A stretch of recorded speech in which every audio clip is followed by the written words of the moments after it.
This is the most famous finish in the history of racing. 3 Ford GT40s crossing the line together at Le Mans. And it was a lie. The man who should have won it was ordered to lift off and give it away. Le Mans, France, 4 in the afternoon, and the light is already going long down the Mulsanne Straight. Cars doing 200 miles an hour past farmhouses and hay bales, past crowds close enough to touch.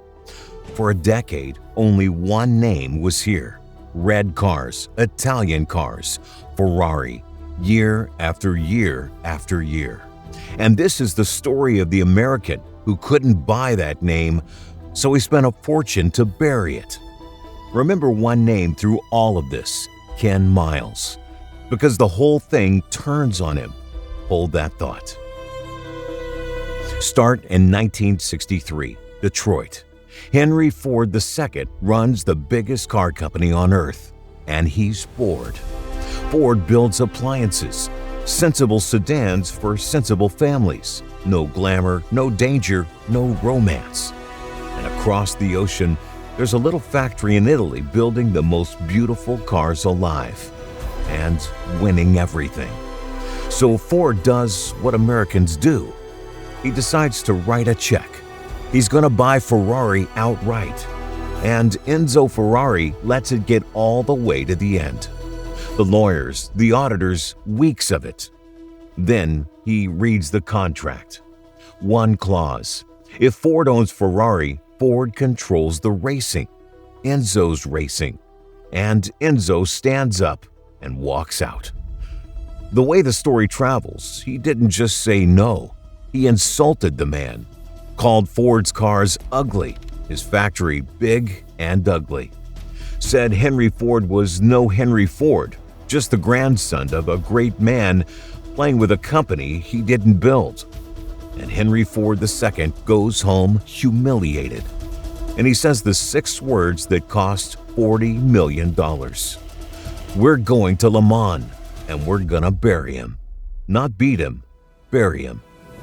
But here's the thing Detroit didn't understand. You can't buy your way to Le Mans. Le Mans eats money and men. It's 24 hours, day into night into day. Rain, heat, darkness at 200 miles an hour.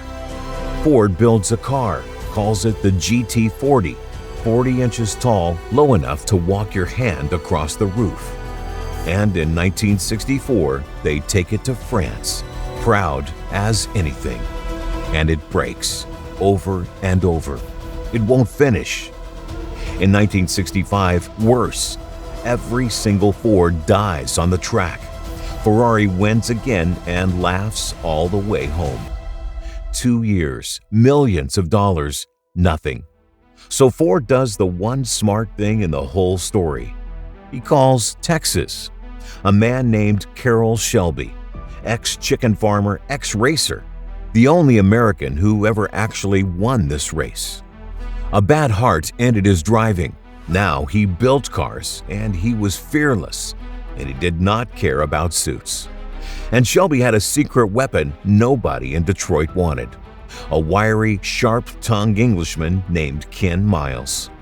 Miles was a tank commander in the war, then a mechanic, then a driver who could feel what a car was thinking. He'd drive a lap and tell you what was wrong before the engineers had the data. He was never wrong. And the Ford men hated him. Too abrasive, too foreign, too honest. Bad for the brochure. But Shelby refused to lose him. Together, they take Ford's fragile monster apart and rebuild it around one idea: survive first, win second. Then they drop in the heart, a 7-liter V8, 427 cubic inches of Detroit iron. Big, brutal, American. The opposite of everything Ferrari believed. A hammer when Enzo built a scalpel. And in the wind tunnel and on the test track, Miles turned the hammer into something that could run all day and all night. 1966, the GT40 Mark II. And for the first time driving to France, Ford isn't hoping. Ford is dangerous. That year, Miles is unstoppable. He wins Daytona. He wins Sebring, two of the three great endurance races. Win Le Mans too, and he'll be the first man in history to take all three in a single season. Nobody's ever done it. And at Le Mans, the Fords finally hold together. One by one, the Ferraris break and fall away. By the last hour, it's over. Ford has won. Enzo is buried exactly as promised. Ken Miles is out front alone. And this is where the suits ruin it. A Ford executive wants a photograph. All three cars across the line together. A perfect 1, 2, 3 for the newsreels. So they radio Miles out in front and tell him to slow down and wait. And Miles, the honest one, the loyal one, does what the company asks. He lifts off. He lets them catch up. 3 Fords cross the line as one. The photo everyone remembers. And then the officials do the math. The other car started further back on the grid, so over 24 hours, it technically covered more ground. On a technicality, they hand the win to the other car.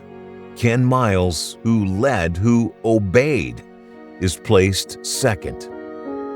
He gave up the race because the company asked, and the company let it take the victory out of his hands. They say he just walked away from the pits quiet. He'd been robbed of the one win that would have made history.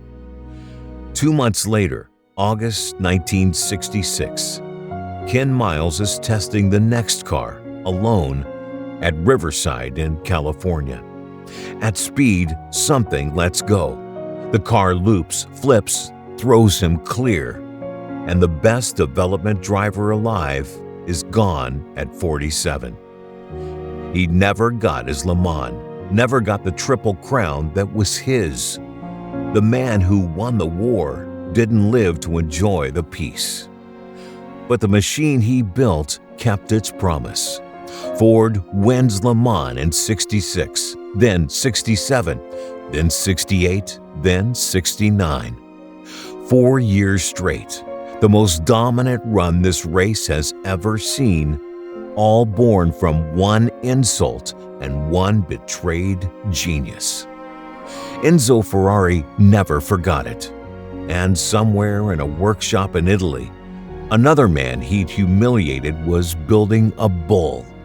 But we told you that story already. Ford got its revenge.